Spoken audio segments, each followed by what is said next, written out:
আচ্ছা, আমরা আগের দিন যেটা করেছিলাম সেটা হচ্ছে প্রিলিমিনারি জিনিসগুলো নিয়ে ডিসকাস চলছিল আমাদের। ওটা একটু বেশ বড় জায়গা, যেগুলোকে একটু মন দিয়ে শিখতে হয়, নাহলে পরীক্ষায় পারবে না।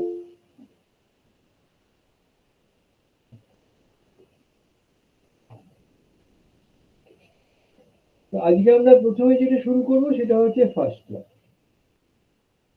আচ্ছা, তার আগে একটু কয়েকটা কথা বলে নিলে ভালো।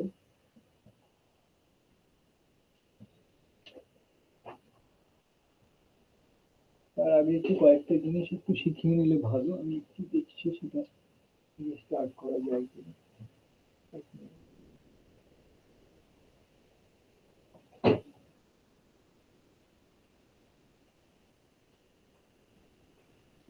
আচ্ছা, আমি একটা বই নিয়ে আসছি, একটু তারপর শুরু করছি।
আচ্ছা, ঠিক আছে, আমরা স্টার্ট করে দিচ্ছি না? প্রথমে আমরা ফার্স্টটাতে যাই, তারপর আরো কিছু সুন্দর সুন্দর প্রুফ আছে যেগুলো নিয়ে আমরা আলোচনা করব।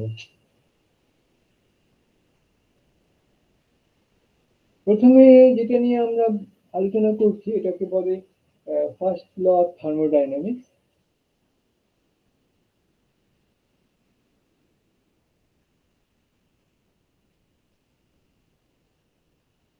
এই ফার্স্ট ল অফ থার্মোডাইনামিক্সটা অ্যাকচুয়ালি এনার্জি কনজারভেশন ল। মানে ধরা যাক আমি একটা জাস্ট একটা এনার্জি ডায়াগ্রাম আঁকছি। তার মানে এটা হচ্ছে কিউ অ্যাক্সিস। এখানে থেকে একটা সিস্টেম এখানে গিয়েছে, এখানে তার যে হিট ছিল, এখানে গিয়ে দেখছেন সেই হিটটা কমে গেছে। তো দুরকম ঘটনা ঘটতে পারে। আমি একটা সিস্টেমের কথা ভাবছি, হাইড্রোস্ট্যাটিক সিস্টেম। আমার থার্মোডাইনামিক্স পড়ালে এইটার কথা প্রথম মাথায় আসে। এইরকম, আর একে ঘিরে আছে একটা থার্মোস্ট্যাট, মানে এখানে হাইলি কন্ডাক্টিং, আর এগুলো সমস্ত ইনসুলেটিং, আর যেখানে কোনো হিট ঢুকতে পারছে না, বেরোতে পারছে না। এটার মাথায় একটা ছোট্ট ওয়েট চাপানো আছে। তো আমি করেছি কি, এখানে কিছুটা মানে থার্মোস্ট্যাটটা দেওয়ার জন্য এর কিছুটা হিট বেড়ে গেছে, কিছুটা হিট এর মধ্যে ঢুকেছে। সেই যেটুকু হিট ঢুকেছে সেটা হচ্ছে ডেল্টা কিউ। বুঝতে পারলাম যে এখানে একটা সিস্টেম ছিল, একটা পার্টিকুলার টেম্পারেচারে আমি করেছি কি আরেকটু বেশি টেম্পারেচারের একটা হিট রিজার্ভার দিয়ে দিয়েছি। তাহলে এইখান থেকে হিট ঢুকবে এর মধ্যে, যতটা হিট ঢুকলো সেটা হচ্ছে ডেল্টা কিউ। এটা উল্টোও হতে পারে, মানে এখানে হায়ার টেম্পারেচারে আছে, আমি একটা লোয়ার টেম্পারেচারের থার্মোস্ট্যাট লাগিয়ে দিয়েছি। থার্মোস্ট্যাট মানে কি বলেছি না, এমন একটা থার্মোডাইনামিক সিস্টেম যার টেম্পারেচার চেঞ্জ হয় না। সেখানে আমি যতই ওখানে হিট দিই বা ওখান থেকে হিট বের করে নিই, ওর টেম্পারেচারটা সেম থাকে। তো তাহলে এখানে এদের মধ্যে একটা ডেল্টা কিউ এর আদান প্রদান হয়েছে। এবার এই ডেল্টা কিউ হিটটা দিয়ে কি ঘটনা ঘটবে?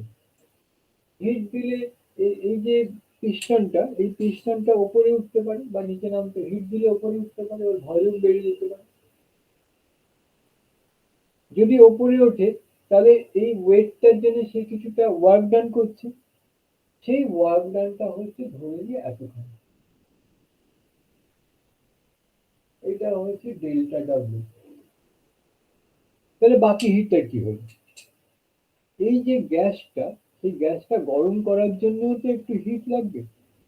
সেই গরম করার জন্য যে হিটটা, সেই হিটটাকে আমি বলছি ডেল্টা ইউ। ডেল্টা ইউ কথাটার মানে হচ্ছে, ইউ মানে হচ্ছে ইন্টারনাল এনার্জি। এই গ্যাসের মধ্যে যে এনার্জিটা, আমি যদি টেম্পারেচার বাড়াই তাহলে কি হয়, ওর এনার্জিটা বেড়ে যায়। যেটুকু বাড়ে সেটা হচ্ছে ডেল্টা ইউ। তাহলে ডেল্টা কিউ যে আমি টোটাল হিট দিয়েছি, সেই হিটটার একটা পার্ট কাজে লেগেছে ওই পিস্টনটাকে ঠেলে তোলার জন্য। যেটুকু কাজ করতে হয়েছে সেটুকু হচ্ছে ডেল্টা ডাব্লিউ। আর গ্যাসটা গরম হওয়ার জন্য ওর মধ্যে আমাকে কিছুটা ইন্টারনাল এনার্জি বাড়াতে হয়েছে, সেই ইন্টারনাল এনার্জিটা হচ্ছে ডেল্টা ইউ। এবার ইন্টারনাল এনার্জির আমি একটা কনসেপ্টের কথা বলছি, এটা কিন্তু মানে থার্মোডাইনামিক্স এর নীতির উল্টো। থার্মোডাইনামিক্সে বলা হয় যে আমরা ইন্টারেস্টেড নই যে মাইক্রোস্কোপিক লেভেলে কি ঘটছে, কিন্তু আমাদের মনে একটা প্রশ্ন থেকে যায় যে কেন ইন্টারনাল এনার্জিটা বেড়ে যায়। আমি যদি একটা গ্যাস গরম করি তাহলে কেন ইন্টারনাল এনার্জিটা বেড়ে যায়? অ্যাকচুয়ালি আমি একটু হায়ার টেম্পারেচার করা মানে কি, এই সারফেসের যে মলিকিউলস গুলো আছে তার ভাইব্রেশনকে বাড়িয়ে দিলাম। যে সারফেস দিয়ে হিটটা ঢুকছে সেই সারফেসটা গরম হচ্ছে। আমরা জানি টেম্পারেচার বাড়লে কি হয়, মলিকিউলস গুলো একটু বেশি অসিলেশন করে, একটু বেশি অ্যামপ্লিটিউড নিয়ে অসিলেশন করে। তাহলে যে মলিকিউলস গুলো আসছিল তারা এইসব সারফেস থেকে ধাক্কা খেলে কম ফোর্স পাচ্ছে। এই সারফেসটা থেকে যদি ধাক্কা খায় তাহলে কি হবে, বেশি ফোর্স পাচ্ছে। তাহলে বেশি ফোর্স পেলে কি হবে, ওর অ্যাক্সেলারেশন হবে। অ্যাক্সেলারেশন যদি হয় তাহলে কি হবে, তার কাইনেটিক এনার্জি বেড়ে যাবে। তাহলে এই যে একটা দেখছি যে মলিকিউলার কাইনেটিক এনার্জি বেড়ে যাওয়ার কথা থাকছে, এইটাই হচ্ছে অ্যাকচুয়ালি আমার ইন্টারনাল এনার্জি। ওই সমস্ত মলিকিউলস গুলো, তার মধ্যে কোনো পোটেনশিয়াল এনার্জি প্রায় নেই। কারণ এটা যদি এনটিপি তে মোটামুটি থাকে তাহলে আমরা জানি মলিকিউল গুলোর মধ্যে ডিস্টেন্সটা এত বেশি থাকে যে তাদের মধ্যে কোনো ফোর্স অফ অ্যাট্রাকশন রিপালশন থাকে না। ভ্যান ডার ওয়াল ইকুয়েশন কাজে লাগতে হলে গ্যাসটাকে যথেষ্ট কম ভলিউমে থাকতে হবে, কিংবা যথেষ্ট ওর টেম্পারেচার কম হতে হবে। তো সেই জন্য আমরা যে কথাটা বলছি এখানে, সেই কথাটা হচ্ছে যে এই যে মলিকিউলস গুলো আছে সেই মলিকিউলস গুলোর কোনো পোটেনশিয়াল এনার্জি প্রায় থাকে না এতটা দূরে থেকে। তাহলে শুধুই কাইনেটিক এনার্জি। আর এই কাইনেটিক এনার্জিটা আমি দেখালাম যে হিট বাড়লে কি হবে, কাইনেটিক এনার্জি বেড়ে যাবে। তার মানে total energy possessed by the molecules, এটা টেম্পারেচার বাড়লে বেড়ে যায়। এটাই হচ্ছে আমাদের ইন্টারনাল এনার্জি। ইন্টারনাল এনার্জি যেটা সেটা টেম্পারেচারের উপর নির্ভরশীল। আমরা পরে এটা নিয়ে ডিসকাস করব যে ইন্টারনাল এনার্জি যেটা সেটা ভলিউম বা প্রেসারের উপরেও কি ডিপেন্ড করে না টেম্পারেচারের উপর একা ডিপেন্ড করে, এটা আমরা একটা স্বতন্ত্র আলোচনা, এটা আমরা একটু পরে করব। জাস্ট এই ইনফরমেশনটা দিয়ে রাখা যে internal energy it depends on temperature, এটা আমরা এখান থেকেই দেখতে পাচ্ছি। ওকে, তাহলে এবার আমি ফার্স্ট লয় আসতে পারি। টোটাল হিট ঢুকেছে delta Q, total work done হয়েছে delta W, total internal energy বেড়েছে ডেল্টা ইউ। তাহলে আমি তো একটা ব্যালেন্স করতে পারি ইকুয়েশনটা, না? Delta Q equals to delta W plus delta U. এই যে ইকুয়েশনটা লিখলাম এটাই হচ্ছে থার্মোডাইনামিক্স এর ফার্স্ট ল এর ইকুয়েশন। এটা যে একটা কমপ্লিটলি একটা এনার্জি কনজারভেশন ফর্মুলা, যেখানে যে হিট ঢুকেছে আইদার কাজে লেগে গেছে বা সেটা ওর ইন্টারনাল এনার্জিটা বাকিটাও বাড়িয়ে নিয়েছে, বুঝেছিস? তোর বাবা তোকে পকেটে 100 টাকা দিলে তুই তাই দিয়ে বাইরে গিয়ে কিছু খেলি, চাউমিন টাউমিন খেলি আর বাকিটা পকেটে রইল। তাহলে এই যে খেলি সেটা ওয়ার্ক ডান, আর যেটা পকেটে রইলো সেটা হচ্ছে ইন্টারনাল এনার্জি। এটা একটা খুব অসাধারণ ফর্মুলা। আমি যদি এটাকে ডিফারেন্সিয়াল ফর্মে লিখি, একটা খুব কম চেঞ্জের জন্য যদি লিখি, কারণ এটা তো ভ্যারি করতে পারে, তাহলে ডিকিউ ইকুয়ালস টু ডিডব্লিউ প্লাস ডিই, এই ডিফারেন্সিয়াল ফর্মে লিখলাম। এখন থার্মোডাইনামিক্সে আমরা একটু দু রকমের ডিফারেন্সিয়েশনের কথা ভাবি, যার জন্য আমি একটা অদ্ভুত সিম্বল এখানে কাজে লাগাবো, যেটা আমরা পরে এক্সপ্লেন করে দেবো। এই দুটো ডি এর মাথাটা একটু কেটে দিই। এটার উচ্চারণটা হচ্ছে d cut Q equals to d cut W বা ডিইউ প্লাস ডিইউ। এখানে আমি যদি একটু ওল্ডার নোটেশন নিই তখন আমরা দেখব যে এটা ডিকাটের বদলে ওরা ডেল্টা ইউজ করে, এটাও equally valid. Delta Q equals to delta W plus DU, ডিকাটের বদলে ওরা ডেল্টা ইউজ করতো। এখন এটা ইউনিভার্সাল প্রায় হয়ে গেছে, সবাই ডিকাট ইউজ করে। তো এটা হচ্ছে আমাদের থার্মোডাইনামিক্স এর ফার্স্ট ল। এবার এটা নিয়ে আমি কি করব একটু একটু করে আলোচনা করে দেখি। আমরা একটা ইন্টারনাল এনার্জির কথা বলছিলাম। ইন্টারনাল এনার্জি যেটা, এটা বাদ চলে যায়, যে হিটটা দিই গোটাটা ওয়ার্ক ডানে কনভার্টেড হয় না, কিছুটা ওখানে বাদ চলে যায়। তো কোন ক্ষেত্রে আমরা ম্যাক্সিমাম ওয়ার্ক পাবো? খুব চট করে চোখে দেখে আমি বলতে পারি যে যদি আমি ডিইউটাকে 0 করে দিতে পারি, তাহলে আমি যতটা হিট দিয়েছি গোটাটাই ওয়ার্ক ডান হয়েছে। কিন্তু এটা কি পসিবল? দেখি একটু ভেবে। আমি এই মুহূর্তে একটা মানে অনুমান করে নিচ্ছি, এখনো প্রমাণ করিনি আমরা, যে ইন্টারনাল এনার্জিটা শুধু টেম্পারেচারের উপর নির্ভর করে আর প্রেসার ভলিউমের উপর নির্ভর করে না, ধরে নিচ্ছি। তো এখানে আমি যদি একটা আইসোথার্মাল প্রসেস করি, আইসোথার্মাল প্রসেস মানে কি, ওর টেম্পারেচারটা কনস্ট্যান্ট থাকে, কখনোই বাড়ে না কখনোই কমে না। তাহলে এই যে আইসোথার্মাল প্রসেস, এই আইসোথার্মাল প্রসেসে যে মলিকিউলের যে এনার্জি, ওর যে কাইনেটিক এনার্জি, সেটা তো সবসময় সমান থাকবে না। আইসোথার্মাল প্রসেস মানে কি, এখানে আমি একটা কনস্ট্যান্ট হিট রিজার্ভার দিয়ে রেখেছি, এগুলো সব থার্মালি ইনসুলেটেড। এবার এর ওপরে আমি অনেক ছোট ছোট ওয়েট চাপিয়ে রেখেছি। এবার একটা একটা করে ওয়েট এখান থেকে আমি নামিয়ে আনি। আমি এটাকে একটু ইয়ার্কি করে বলি আমি একটা বাদাম ভাজার প্যাকেট রেখেছি। এবার একটা করে করে বাদাম ভাজা আমি নামিয়ে রাখবো, খাবি না কিন্তু, খেলে তো ভীষণ গন্ডগোল হয়ে যাবে। এখানে নামিয়ে রাখবি, তাহলে এখানে একটু একটু করে এটা উপরে উঠছে। দ্যাট ইজ, আমি আগের দিন তো এটা বলেছি, কোয়াজিস্ট্যাটিক প্রসেস, রিভার্সিবল প্রসেস, এগুলো আলোচনা করা হয়েছে। তো সেইভাবে এটা একটা আইসোথার্মাল প্রসেস একটু ওপরে উঠলো, তার ফলে কি হলো, গ্যাসটার ভলিউম বেড়ে গেল। গ্যাসটার ভলিউম বাড়লে কি হলো, একটু ঠান্ডা হয়ে গেল, তখন এখান থেকে হিটটা ঢুকবে, ঢুকে আবার যখন ইকুইলিব্রিয়ামে আসবে আবার একটা বাদাম ভাজা আমি সরিয়ে আনবো। তাহলে এই যে আমি একটা আইসোথার্মাল এক্সপ্যানশন করছি, এই আইসোথার্মাল এক্সপ্যানশনে গ্যাসের যে কাইনেটিক এনার্জি সেটা কিন্তু সেম থাকছে। কেন? না, ওর টেম্পারেচারটা সেম। আইসোথার্মাল মানে ওর টেম্পারেচার সবসময় সমান থাকবে। আর টেম্পারেচার যদি সমান থাকে, আমি একটু আগে অনুমান করেছি যে ইন্টারনাল এনার্জিটা শুধুই টেম্পারেচারের উপর নির্ভর করে, তাহলে এক্ষেত্রে ডেল্টা ইউ জিরো। এটা কিন্তু একটু খুব মনে রাখতে হবে যে আইসোথার্মাল প্রসেস যদি হয়, সেখানে ইন্টারনাল এনার্জি জিরো হয়। আর ইন্টারনাল এনার্জি যদি জিরো হয়, তাহলে যে হিটটা ঢুকছে গোটাটাই কিন্তু ওয়ার্ক ডান হবে।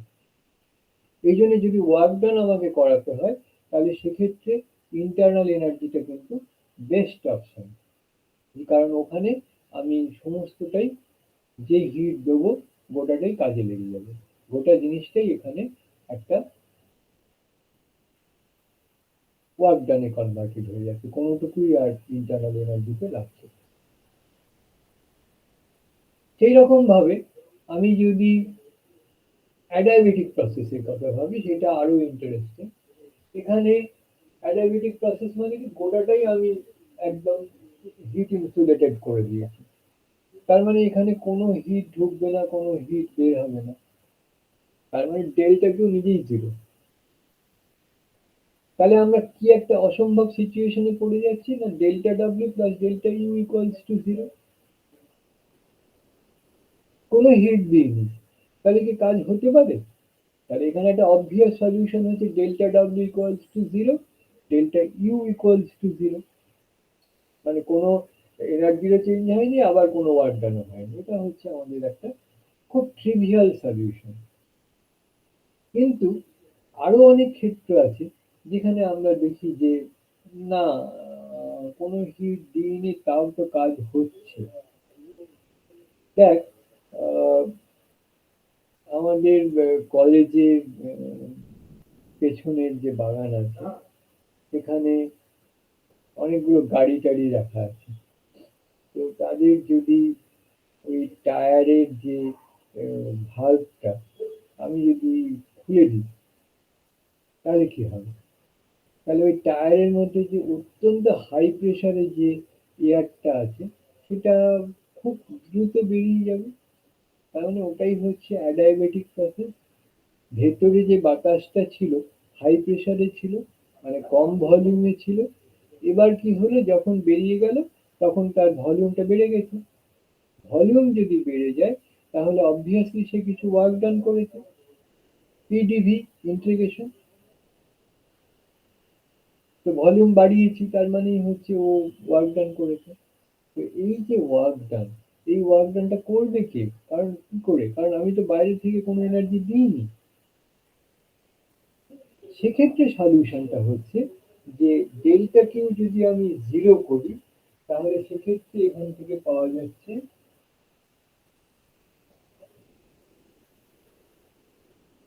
তাহলে delta W equals to minus delta D. তার মানে বাইরে থেকে এনার্জি আমি দিইনি, কিন্তু সিস্টেমের মধ্যেই তো ইন্টারনাল এনার্জি আছে, সেই ইন্টারনাল এনার্জিটাকে খরচ করে ও কাজ করেছে। তার মানে ওর ইন্টারনাল এনার্জি কমে গেছে সিস্টেমটা। ইন্টারনাল এনার্জি কমে যাওয়া মানে কি, সেই জিনিসটা ঠান্ডা হয়ে যাওয়া। এই জন্য দেখবি, ওই যদি কোনো গাড়ির চাকাটা যদি খুলে দিস ভাল্বটা, যে হাওয়াটা বেরোচ্ছে সেটা একেবারে ঠান্ডা হবে, বাইরে বেরিয়ে এক্সপ্যান্ড করবে। এক্সপ্যান্ড করার জন্য তাকে ওয়ার্ক ডান করতে হবে, যেটা ও নিজের বডি থেকেই নিয়ে নেবে, যার জন্য গোটা গ্যাসটা ঠান্ডা হয়ে যাবে। বুঝতে পেরেছিস? তো এটা হচ্ছে অ্যাডায়াবেটিক প্রসেসের গল্প। এবার আমরা বেশ কিছু প্রুফে লেগে যাচ্ছি। প্রথম যে প্রুফটা আমি করব, সেটা হচ্ছে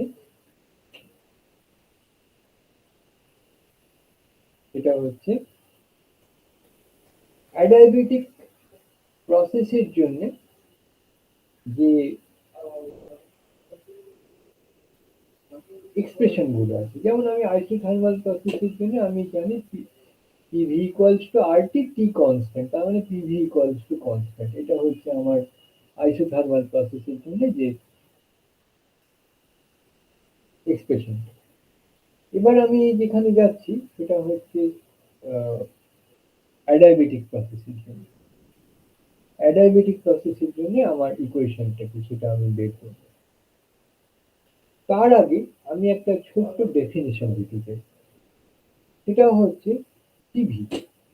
সিভি কথাটার মানে কি আর সিপি কথাটার মানে কি? না, একটা গ্যাস আছে, তাকে যদি আমি একই প্রেসারে রাখি, একই প্রেসারে রাখা মানে কি এর ওপরের যে ওয়েটটা আছে এই ওয়েটটা কনস্ট্যান্ট রাখতে হবে, তবেই এই গ্যাসের যে প্রেসার সেটা সেম থাকবে। এই যদি একটু ভলিউম বাড়েও বা কমেও, হিট ঢুকলে বা বেরোলে, এই এই ওয়েটটা যদি আমি সেম রাখি তাহলে এর ওপরে যে এই গ্যাসটার উপরে যে প্রেসারটা সেটা সবসময় সমান থাকবে। তো keeping the pressure of the gas constant, if we increase the temperature of 1 gram mole of gas by unity, then the amount of heat required will be capital CP. কি বললাম আমি? কিপিং দ্য প্রেসার কনস্ট্যান্ট মানে আমি এই প্রেসারটাকে constant রেখেছি। এবার এর মধ্যে 1 গ্রাম মোল ভলিউমের একটা গ্যাসকে আমি রেখেছি, সে 1 ডিগ্রি সেলসিয়াস টেম্পারেচারটা বাড়াতে যে হিটটা অ্যাবজর্ব করবে সেই হিটটাকে আমরা বলবো সিপি। আমি যদি 1 গ্রাম মোল কথাটা বলি তবে সেটা হবে ক্যাপিটাল সিপি, আর যদি আমি 1 গ্রামের কথা বলি তবে সেটা হবে ছোট হাতের সিপি। বোঝা গেল যে সিপিটা হচ্ছে 1 গ্রাম মোল গ্যাসের প্রেসার কনস্ট্যান্ট রেখে তার টেম্পারেচার 1 ডিগ্রি সেলসিয়াস বাড়াতে গেলে যে ওয়ার্ক ডান করতে হবে, সেই ওয়ার্ক ডানটাই হচ্ছে, সরি, যে হিটটা অ্যাবজর্ব করবে সেই হিটটা হচ্ছে সিপি। ঠিক ওই একই ভাবে আমি যদি ভলিউমটাকে কনস্ট্যান্ট রেখে দিই, ভলিউমটা কনস্ট্যান্ট রাখার মানে কি আমি এই পিস্টনের ব্যাপারটাই তুলে দিই, একে এই যে ভলিউম আছে এটাকে আমি কনস্ট্যান্ট রেখে দিই। এবার এর মধ্যে 1 গ্রাম মোল গ্যাস আছে, আমি যদি এর টেম্পারেচার 1 ডিগ্রি বাড়াই তাহলে যে ওয়ার্ক ডানটা করতে, সরি, যে হিটটা অ্যাবজর্ব করবে সেই হিটটা হচ্ছে সিপি। বুঝতে পারলি? তো এখানে সিপি বড় না সিভি বড় এটা তো একটা ব্যাপার আছে। তো এখানে সিপিটা অবভিয়াসলি বড়, কারণ এখানে গ্যাসটা হিটও অ্যাবজর্ব করছে আবার সেই সঙ্গে ওয়ার্ক ডানও করছে। প্রেসার কনস্ট্যান্ট রাখলে তো এটা গরম করলে পিস্টনটা উপর দিকে উঠবে না, তাহলে সেখানে কিছুটা ওয়ার্ক ডান করছে। কিন্তু সিভি মানে কি আমি ভলিউমটা ফিক্স রেখে দিয়েছি, তাহলে এখানে গ্যাসটা আমার শুধু গরম করলেই কাজ চলে যাচ্ছে, এখানে ওয়ার্ক ডান করতে হচ্ছে না। তো সেই জন্য এখানে যে হিটটা লাগছে সেই হিটটা হচ্ছে CP, and CP is greater than CV. তাহলে আমি যদি বলি যে একটা গ্যাসে আমি ডিটি টেম্পারেচার বাড়ালাম তাহলে কত ইন্টারনাল এনার্জি বাড়বে সেটা একটু আমরা দেখি। এখানে আমরা দেখেছি যে গ্যাসটার ভলিউম বাড়ছে না, তার মানে কোনো ওয়ার্ক ডান নেই, ডেল্টা ডব্লিউটা হচ্ছে জিরো। তাহলে সেক্ষেত্রে ডেল্টা কিউটা হচ্ছে ডেল্টা ইউ, তাহলে সেক্ষেত্রে হচ্ছে ডিইউ মানে হচ্ছে সিভিডিটি। বুঝতে পেরেছিস? একটা যদি ভলিউম আমি কনস্ট্যান্ট রাখি তাহলে সেক্ষেত্রে তার যে ইন্টারনাল এনার্জি বাড়ে সেটা হচ্ছে সিভি ইন্টু ডিটি। সিভি মানে ইউনিট টেম্পারেচার বাড়লে 1 গ্রাম মোল গ্যাসের ভলিউম কনস্ট্যান্ট রেখে কতটা হিট অ্যাবজর্ব করে, তাহলে ডিটি টেম্পারেচার বাড়ালে কত হিট সে অ্যাবজর্ব করলেন সিভিডি। এবার এখানে গোটাটাই ইন্টারনাল এনার্জিতে কাজে লেগে গেছে, কারণ কি ওর তো ভলিউম বাড়েনি, সেই জন্য ওর ডিউ হচ্ছে সিভিডিটি। এবার আমি যদি আরেকটু ব্রডলি চিন্তা করি, আরো ব্রড ভাবে, তাহলে আমি কি দেখব, যে আমার এখানে ভলিউমটা কনস্ট্যান্ট থেকে ডিটি টেম্পারেচার বাড়ালে ইন্টারনাল এনার্জি বাড়ছিল ডিউ। আমি যদি ভলিউম কনস্ট্যান্ট না রাখি, ডিউটা কি পাল্টাবে?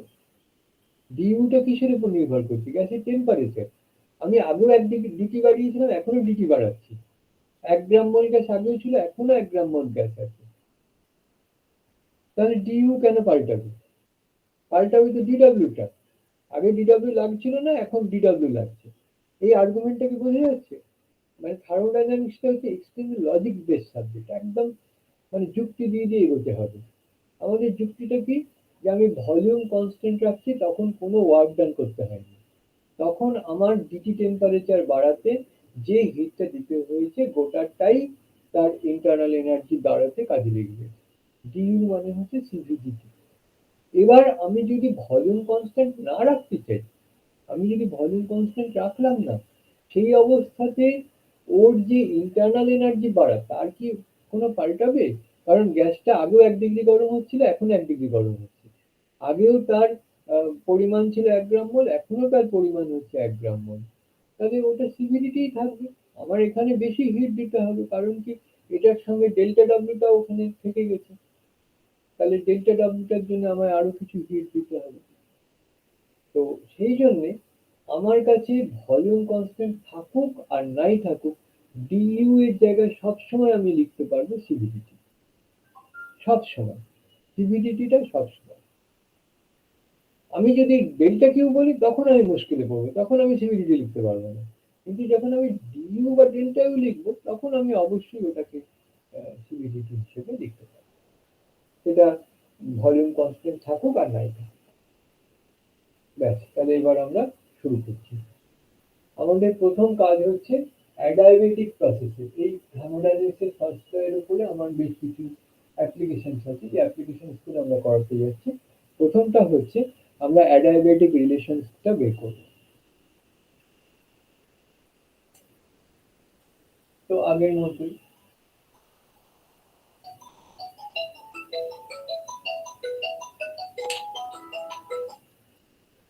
এখানে আমি একটা সিলিন্ডার নিয়েছি। অবশ্যই এটাকে আমি একটা ইনসুলেটেড কোটিং দিয়ে মুড়ে দিয়েছি অ্যাডায়াবেটিক প্রসেসটা। এর উপরে পিস্টনটা আছে, এই পিস্টনটাও অ্যাডায়াবেটিক করা হয়েছে। এর উপরে পিস্টন আছে, পিস্টনের উপরে আমি একটা ওয়েট চাপিয়ে রেখেছি, একটা বা দুটো এরকম ওয়েট চাপিয়ে রেখেছি। এবার আমি কি করেছি, অ্যাডায়াবেটিক প্রসেসে হঠাৎ করে কিছুটা ওয়েট নামিয়ে দিয়েছি, হঠাৎ করে। তাতে এটা জাম্প করে উপরে উঠে গেছে। আমি আগের দিন বলেছিলাম যে অ্যাডায়াবেটিক প্রসেসটাও কিন্তু রিভার্সিবল প্রসেস, কারণ এখানে শুধুমাত্র মেকানিক্যাল ইকুইলিব্রিয়ামটা লস হচ্ছে, আর মেকানিক্যাল ইকুইলিব্রিয়ামের জন্য যে relaxation time, that is very small. কাজেই এটা যত তাড়াতাড়ি ওপরে যাক না কেন, এটার যে ওয়ার্ক, এটার যে আহ, এটা হচ্ছে আমার এখানে রিল্যাক্সেশন টাইমের মধ্যেই আছে, যার জন্য আমি এটাকে আহ, ধরে নেবো রিভার্সিবল প্রসেস। ঠিক আছে? তো অ্যাডায়াবেটিক প্রসেসের নিয়মটা কি, ডেল্টা কিউ হচ্ছে 0।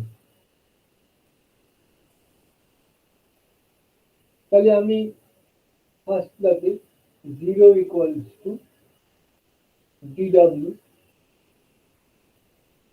প্লাস ডিইউ এর জায়গায় আমি হিউমিডিটি লিখে দিলাম।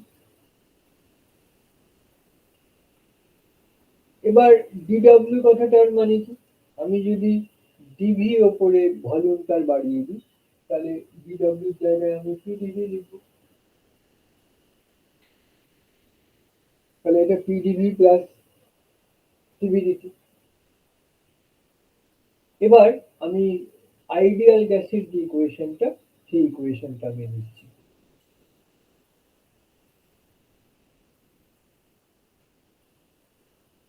PV equals to RT. তাহলে এটার আমি ডিফারেন্সিয়াল লিখছি। ডিফারেন্সিয়ালটা হচ্ছে পিডিভি, মানে ডি অফ পিভি করছি আর কি, plus VDP equals to RDP.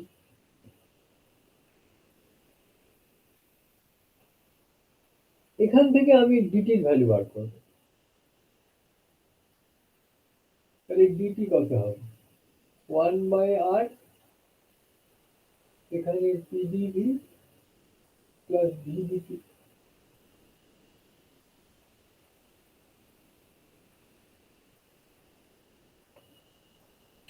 এবার তাহলে আমি ওটাকে এই ইকুয়েশনে বসিয়ে দিই, এই ডিটির ভ্যালুটা ওখানে বসিয়ে দিই, তাহলে কি পাবো আমি?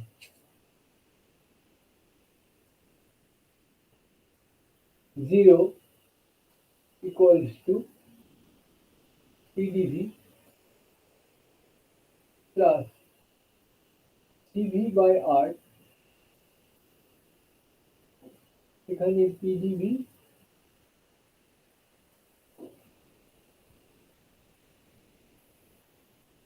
Plus VDP. এটা গোটাটাকে আমি অ্যাকচুয়ালি ভাঙিয়েও নিতে পারি, 8 দিয়ে মাল্টিপ্লাই করে দিলাম, তাহলে 0 equals to P R dV plus TV into PdV plus TV into VDP.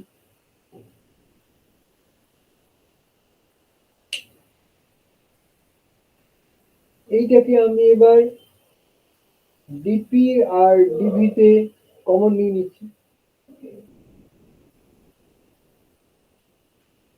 0 equals two TV into VDP plus, আমি এখানে পিডিভিটাকে কমন নিলাম, তাহলে এখানে পড়ে রইল, এখানে আর পড়ে রইল, আর এখানে পড়ে রইল TV.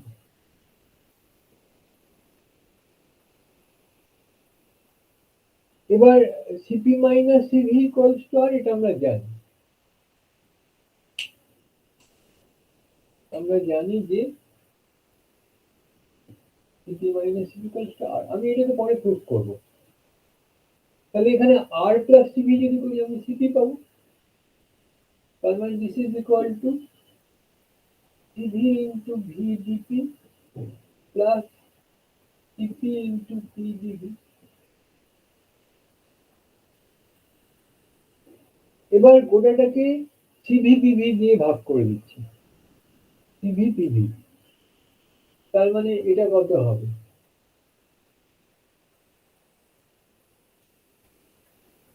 DP by P plus CP by CV dV by V, তার মানে এটা হচ্ছে dP by P plus gamma into dV by V. এটাকে যদি আমি ইন্টিগ্রেশন করি, ইন্টিগ্রেশন করলে আমি কি পাবো? এটা হচ্ছে লগ পি,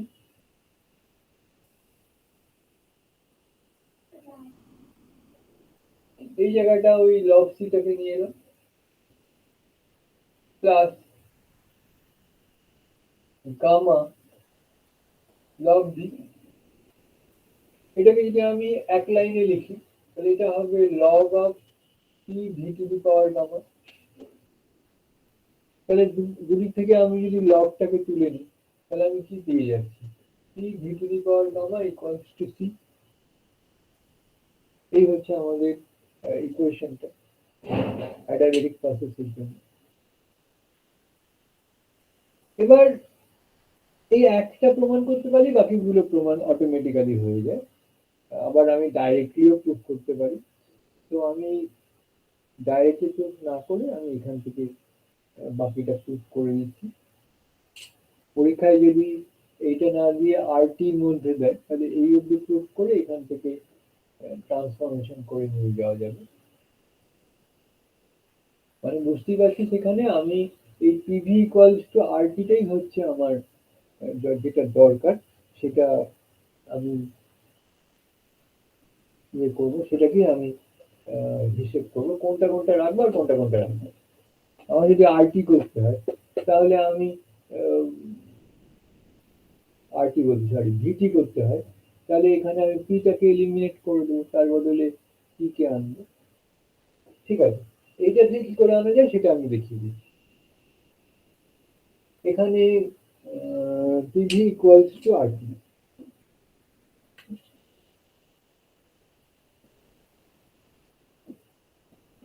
আমি কি কার কার মধ্যে চাই ভি আর টি, তার মানে পি কে আমাকে সরাতে হবে।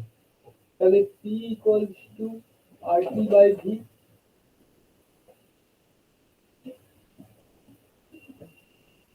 তাহলে এখানে যদি বসাই তাহলে R T by V into V to the power gamma equals to constant. তাহলে এটাকে যদি আমি একটু ভাঙাই তাহলে কি পাবো, এখানে টি পাচ্ছি, এখানে V to the power gamma minus one পাচ্ছি, that is equal to C by R equals to C K. তাহলে এইটা হচ্ছে আমাদের আরেকটা রিলেশন। এখানে যদি আমি পি আর টি এর মধ্যে রিলেশন চাই তাহলে ভিটাকে আমাকে এলিমিনেট করতে হবে, that means V equals to R T by P. তাহলে এইখানে যদি বসাই তাহলে কি হবে, P into R T by P whole to the power gamma equals to constant. তার মানে এটাকে যদি আমি আবার ভাঙাই তাহলে পাচ্ছি P to the power one minus gamma P to the power gamma equals to C by R to the power gamma. C by R to the power gamma আরেকটা কনস্ট্যান্ট, আমি তাকে অন্য কোনো একটা কনস্ট্যান্ট বললাম সি ওয়ান। তাহলে এই হচ্ছে আমার পিটি এর মধ্যে রিলেশন। এগুলো কিন্তু পরীক্ষায় খুব আসে, মানে আমাকে প্রেশার ভলিউমের মধ্যে রিলেশন এইটা অ্যাডিয়াবেটিক, এইটা হচ্ছে টেম্পারেচার ভলিউমের মধ্যে রিলেশন, আর এটা হচ্ছে প্রেশার টেম্পারেচারের মধ্যে রিলেশন। এই হচ্ছে আমার অ্যাডিয়াবেটিক প্রসেসের যে রিলেশন। আচ্ছা, এবার আমরা পরের টপিকসটায় যাচ্ছি। পরের টপিকসটা হচ্ছে যে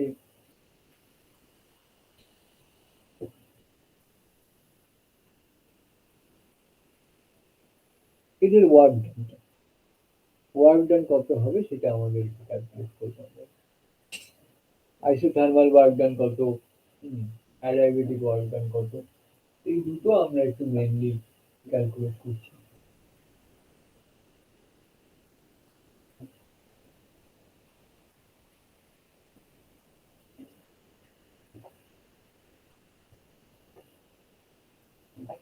আমি প্রথমে আইসোথার্মাল কেসের কথা ভাবছি। ওয়ার্ক ডান টিডব্লিউ, এটা অবভিয়াসলি এটা টিডিভি। তাহলে যদি ডাব্লিউ বার করতে হয় আমাকে ইন্টিগ্রেশন টিডিভি করতে হবে। এবার আমি ইন্টিগ্রেশনটা করবো কি করে, যতক্ষণ আমি ভিটা পি এর টার্মে জানছি বা পিটাকে আমি ভিতে এক্সপ্রেস করতে পারছি, যেটা বোধহয় আরো সোজা হবে। এবার আমার কাছে যে প্রসেসটা আছে সেই প্রসেসটা হচ্ছে পিভি ইকুয়ালস টু আরটি। তাহলে পি ইকুয়ালস টু হচ্ছে RT by V, this is equal to integration RT by V dV. এবার তো মনে হচ্ছে আমি আরো বিপদে পড়লাম, কারণ আগে একটা পি ছিল, এখন দুখানা ভ্যারিয়েবল চলে গেল, পি হইলো ভি হইলো। ভি থাকলে অসুবিধা নেই, ইন্টিগ্রেশন করা যাবে, কিন্তু টিটা নিয়ে কি করবো। এবার আমার সমস্যাটা হচ্ছে যে আমি যখন আইসোথার্মাল প্রসেসের কথা ভাবছি তখন টিটা অবভিয়াসলি কনস্ট্যান্ট থেকে যাচ্ছে, তাহলে সেই অবস্থায় আর টিটা গোটাটা কনস্ট্যান্ট। তাহলে এটা ডিভি বাই ভি ইন্টিগ্রেশন হচ্ছে ভি ওয়ান থেকে ভি টু। তার মানে এটাকে আমি বুঝতে পারছি R T log V two by V one. বুঝে গেল? মানে এখানে একটা স্টেপ আমি জাম্প করেছি, ডিভি বাই ভি মানে log V, log V two minus log V one, আর log V two minus log V one যেটা লগের রুল অনুযায়ী ওটা log of V two by V one. তাহলে এটা হচ্ছে আমাদের আইসোথার্মাল ওয়ার্ক ডান, এটা মুখস্থ রাখতে হবে। যখন খুশি পরীক্ষায় অঙ্ক বসতে দিতে পারে, এটা দিয়ে প্রুফ করতে দিতে পারে, যাই হোক। RT log V2 by V1. That is the isothermal work done for perfect flow. এবার আমরা পরের ধাপটায় যাচ্ছি, সেটা হচ্ছে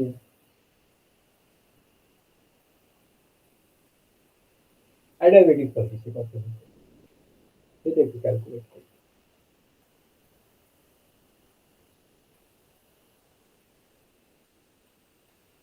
এই অবধি তো ঠিকই আছে। এবার অ্যাডিয়াবেটিক প্রসেসের জন্য যে রিলেশনটা আছে সেই রিলেশনটাকে নামাতে হবে।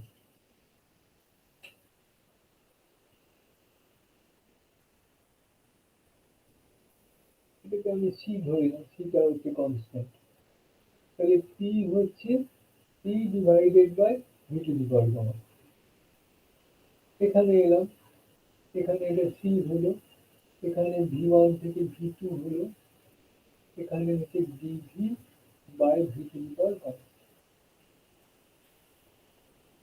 তাহলে ভি টু দি পাওয়ার গামার যদি আমি ইন্টিগ্রেশন করি তাহলে কত হবে? This is equal to C by 1 minus gamma.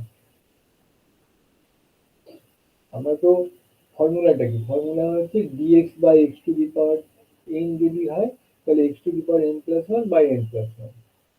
এখানে এন এর জায়গায় কত আছে? মাইনাস গামা আছে। তাহলে 1 প্লাস মাইনাস গামা মানে 1 মাইনাস গামা হলো। আর এখানে হচ্ছে v2 to the power 1 minus gamma minus v1 to the power 1 minus gamma।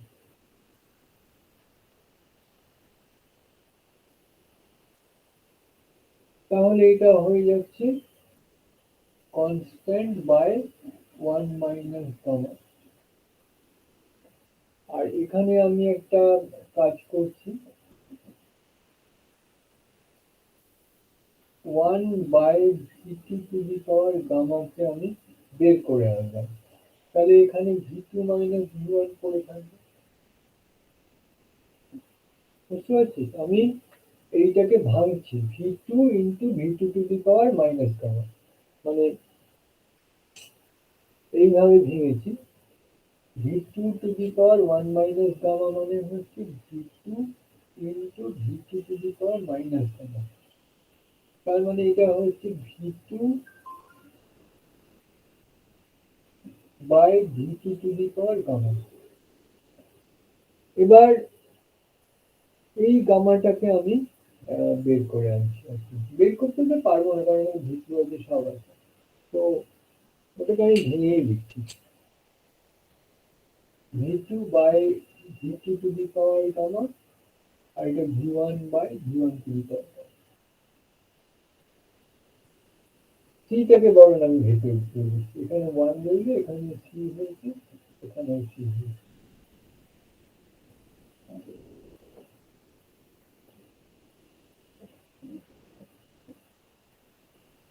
এবার C by v2 to the power gamma কত? পি মানে p2। So this is equal to 1 by 1 minus gamma আর ভেতরে আছে হচ্ছে c by v2 to the power gamma মানে দেখলাম p2। তাহলে এটা p2 v2 minus c by v1 to the power gamma মানে v1। দেখ বুঝতে পারলি কিনা? স্যার বুঝতে পেরেছি। পেরেছিস? ঠিক আছে, থ্যাংক ইউ। তাহলে এবার পারফেক্ট গ্যাসের ল মনে কর, p2 v2 মানে হচ্ছে RT2, RT1 v1 মানে হচ্ছে RT1। তো R টাকে কমন নিয়ে বার করে আন। তাহলে this is equal two T2 minus T1। হ্যাঁ আর 1 মাইনাস গামা, এখানে হচ্ছে T2 মাইনাস T1। এবার R টাকে লিখবো সিপি মাইনাস সিপি করে।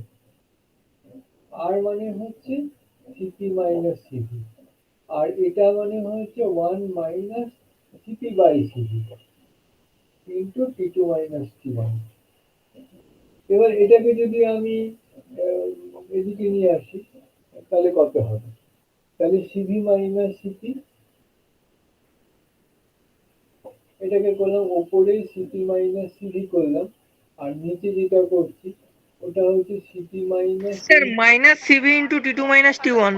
না আমি উল্টো করে দেবো, T one minus T two করে দেবো, বুঝতে পারলি? হ্যাঁ স্যার। তার মানে এটা হচ্ছে CV into T one minus T two, ব্যাস, এই আমার অ্যাডায়াবেটিক ওয়ার্ক ডান হয়ে গেল, যেটা আমার খুব কাজে দেবে আর কি ভবিষ্যতে। এগুলো আমার কার্নার সাইকেল টাইকেল যখন করবো তখন কাজে দেবে। আচ্ছা এটা না আমি একটা খুব সহজ ভাবে এটা ক্যালকুলেশনটা করেছি। অনার্সে পরীক্ষা দিচ্ছিস তো, এত সহজ তো দেবে না রে পেলাম তোদের, তো সেই জন্য তোদের কাছে আমি একটু আর্জি জানাচ্ছি যে যে ইকুয়েশনটা আমি প্রুভ করছি একইভাবে প্রুভ হবে। আমি কোন ইকুয়েশনটা ধরেছিলাম, পিভি ইকুয়ালস টু আরটি, এটা না ধরে P into V minus B equals to RT যদি ধরি, তাহলে অ্যাডায়াবেটিক রিলেশনটা কি হবে, আর তার আইসোথার্মাল আর অ্যাডায়াবেটিক ওয়ার্ক ডান কি হবে, এই দুটো একটু আমি ক্যালকুলেট করতে বলবো। স্যার, হ্যাঁ স্যার বলছি বল। ভ্যান্ডারওয়েলস ইকুয়েশন চলে আসবে তো? ভ্যান্ডারওয়াল ইকুয়েশনটা আমি ধরে নেবো, ভ্যান্ডারওয়াল ইকুয়েশনটা ধরে নিলে এই ওয়ার্ক ডান গুলো কত হবে, ইয়েস স্যার। বুঝতে পারছিস? এইটা একটু বাড়িতে করে নিতে হয়, কারণ পরীক্ষায় কিন্তু এটা আসার চান্স হচ্ছে খুব কম, হয়তো 2-3%, আর ওইগুলো আসার চান্স হচ্ছে 98%। তার মধ্যে এইটার চান্স হচ্ছে সব থেকে বেশি, P into V minus B equals to R T, এইটা আসার ভীষণ চান্স আছে। হ্যাঁ খবর বল।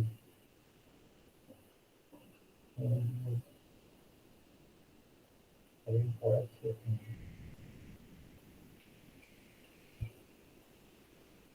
মাকে দেবো, মাকে দেবো বলছি না। তারপর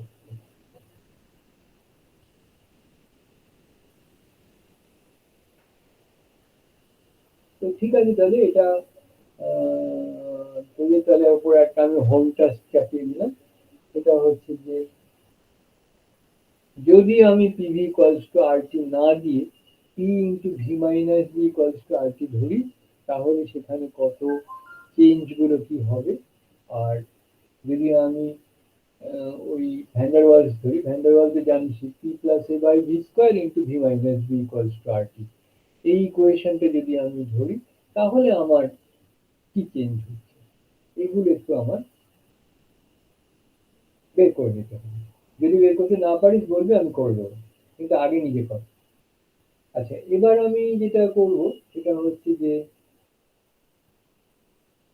একটা ইন্টারনাল এনার্জি, আমি একটু আগেই বলেছিলাম যে ইন্টারনাল এনার্জিটা সেটা কার কার উপর নির্ভর করে, সেটা একটু আমাদের ক্যালকুলেশন করতেই হবে। তো এটাকে আমি তাহলে প্রথমে একটু ভেবে দেখি কি করবো আমরা, ইন্টারনাল এনার্জি কার কার উপরে ডিপেন্ড করে।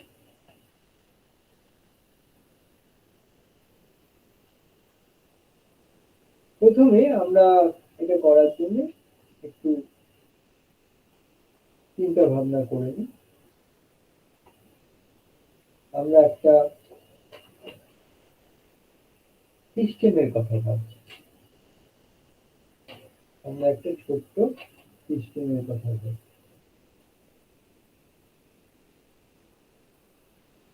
এক মিনিট।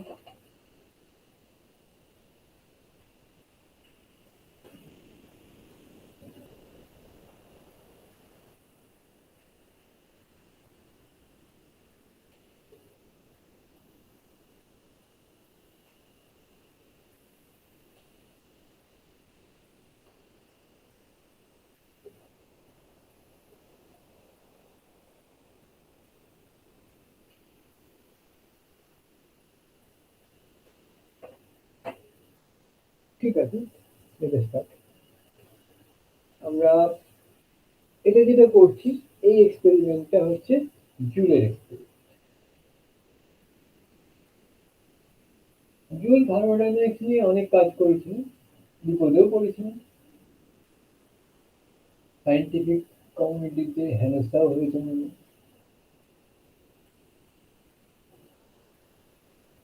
তো এই এক্সপেরিমেন্টটা যেটা, এটা কিরকম,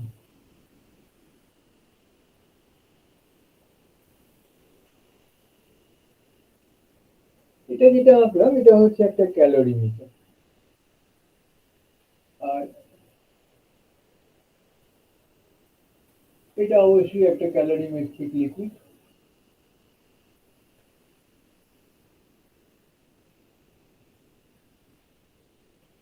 অ্যানিলিন হলে হয়তো একটু ভালো হয়।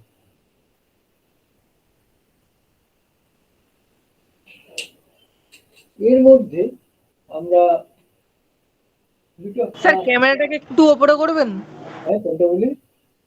স্যার একটু ওপরে করবেন ক্যামেরাটাকে। আচ্ছা,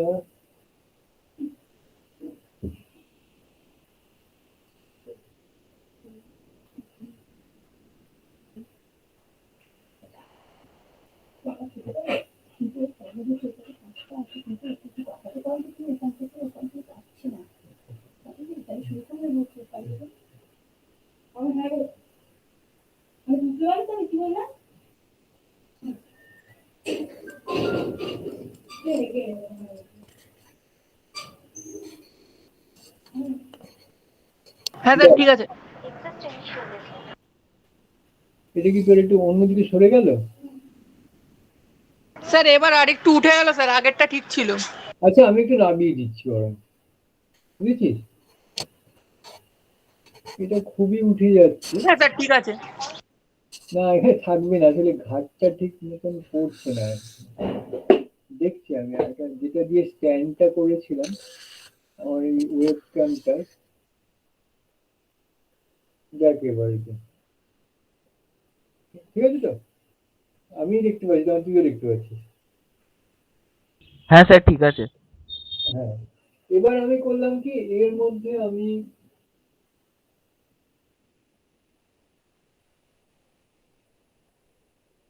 দুটো ফ্লাস্ক রেখেছি, বুঝেছিস? এই ফ্লাস্ক দুটোর মুখটা খুব ভালো করে আমি কর্ক দিয়ে বন্ধ করে দিয়েছি, একদম মানে ওয়াটার লিক হবে না। এবার এদের মধ্যে দিয়ে একটা পাইপ আমি যোগ করে নিলাম।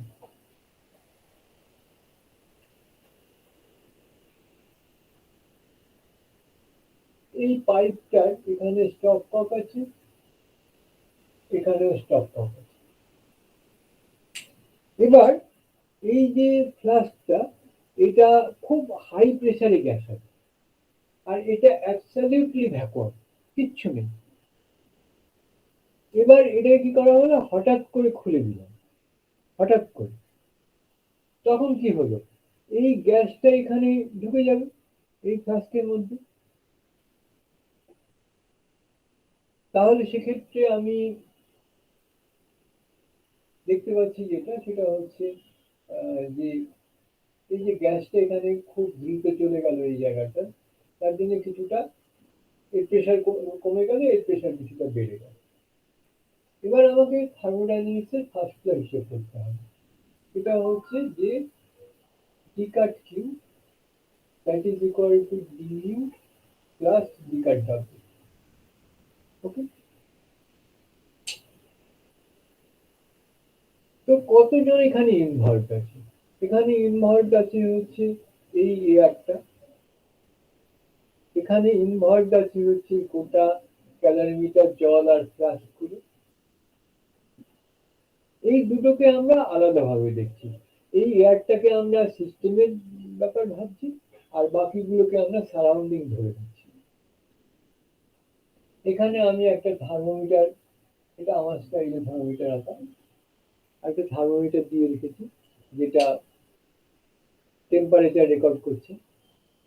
তাহলে আমি এটাকে হঠাৎ করে খুলে দিয়েছি, এক্সপ্যানশন হয়েছে, আর ওদিকে টেম্পারেচার চেঞ্জ হচ্ছে কিনা সেটা আমি এখান থেকে নোট করছি। তাহলে এই যে ডিকাট কিউ যেটা আছে এটাকে আমি ভেঙে নিচ্ছি। D cut Q system plus d cut Q surrounding, that is equal to এখানে du system plus du surrounding plus Dcart W system plus Dcart W surrounding।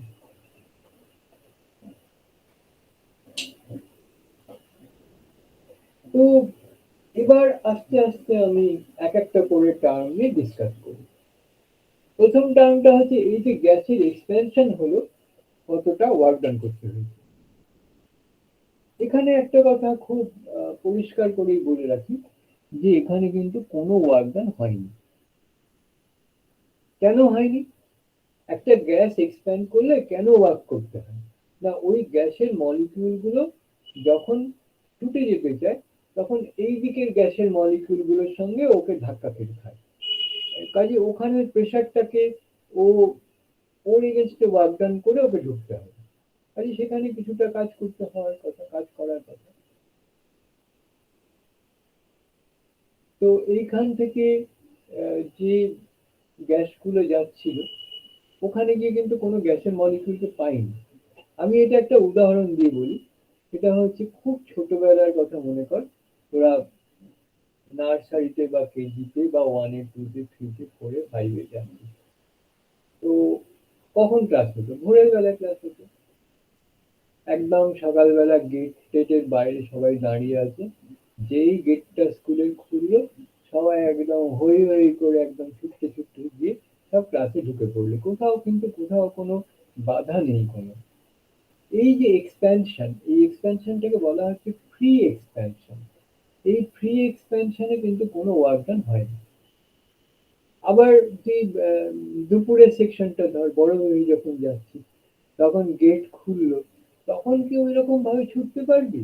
Absolutely no, কারণ ওই দিক থেকে আসছে প্রাইমারির ছেলে মেয়েগুলো আসছে আর তোরা এদিক থেকে যাচ্ছিস, মাঝখানে কলিশন হবেই, তখন তোকে ওয়ার্ক ডান করতে করতে যেতে হবে। তার মানে যখন ভ্যাকুয়ামের ছিল এটা, এই যখন বেড়ে এখানে ঢুকে গেছে ও কিন্তু এখানে কোনো ওয়ার্ক ডান করেনি, আমরা এটাকে জিরো করে দিলাম।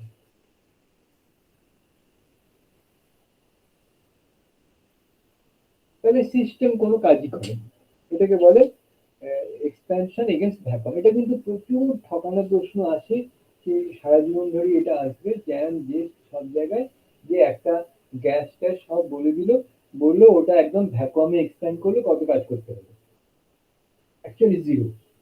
কারণ যে ভ্যাকুয়ামে যখন আমি এক্সপ্যান্ড করি তখন কোনো কাজই হয় না, এই জন্য ইট ইজ জিরো। এবার দেখি সারাউন্ডিং কতটা কাজ করবে। সারাউন্ডিং বলতে ওই ক্যালোরিমিটারটার মধ্যে জল, তারপরে যে ফ্লাস্কের যে দেওয়াল টেওয়াল সবাই টিউব গুলো, এদের কি ভলিউম কোনো পাল্টেছে? এদেরও তো কোনো ভলিউম পাল্টায়নি, তাহলে সারাউন্ডিং কাজ করবে কেন? তাহলে সারাউন্ডিং এর জন্য যে কাজ সেটাও জিরো। এবার আসা যাক ডেল্টা কিউ এর ব্যাপার। সিস্টেমের যে এখানে কোনো হিটকে আমরা ঢুকতে বেরোতে তো দিইনি, তাই না? কাজে এখানে যেটা সেটা এই দুটো মিলিয়ে ছিল।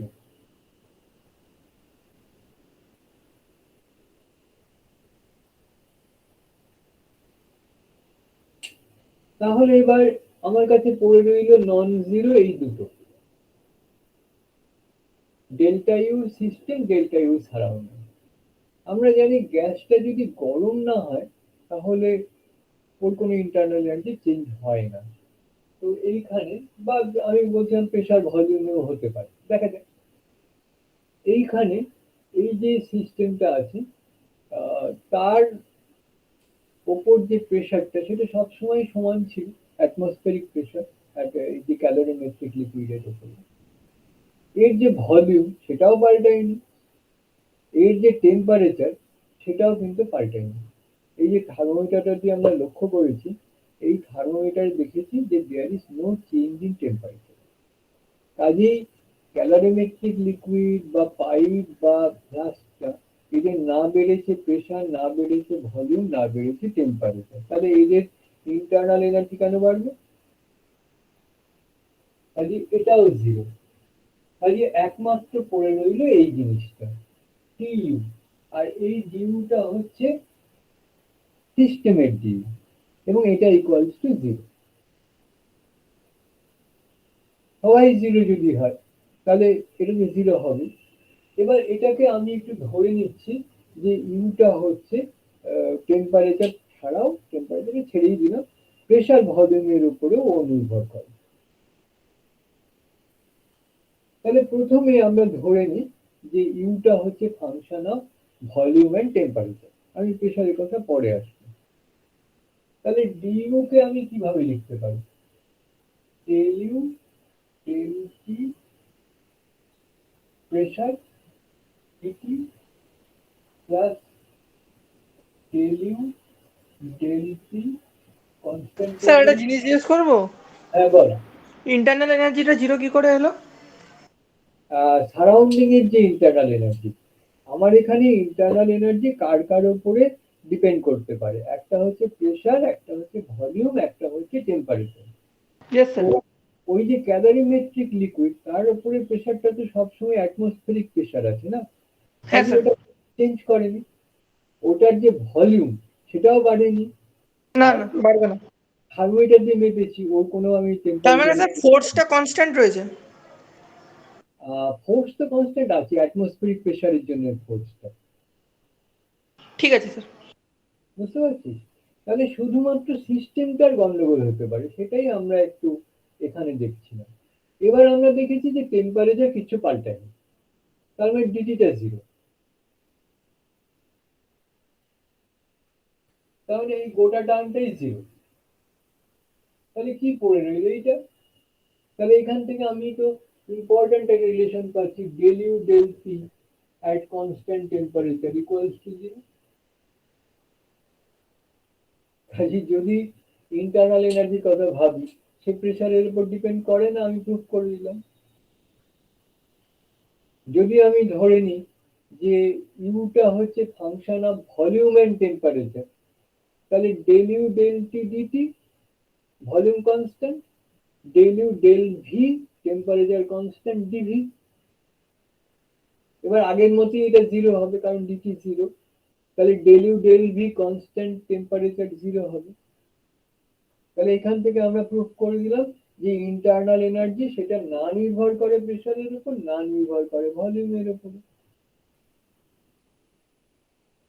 ইট is independent of pressure and volume.